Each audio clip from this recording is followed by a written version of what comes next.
We are here being the main sponsor of this event at GoTapCard 2023.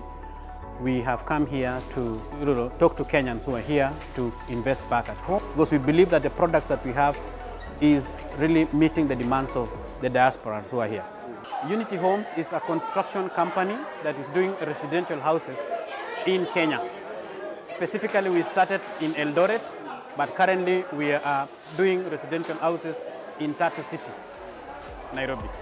We've got 4 projects running currently in Tatu City, Nairobi. We have 1 bedroom, 2 bed, a 3 bedroom, and townhouses. 1 bedroom is going as low as $38,000 US. 2 bed is going as low as $68,500 US. The 3 bed goes as low as $135,000 USD. And the townhouses for cash price is $250,000 USD.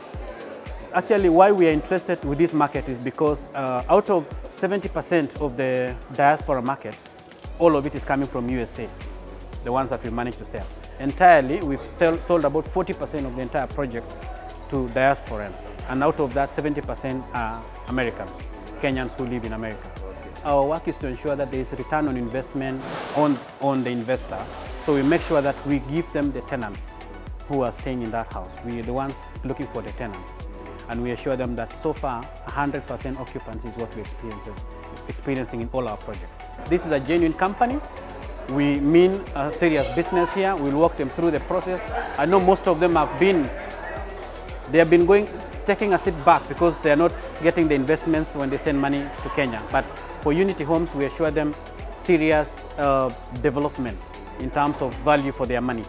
And the return on investment is quite good.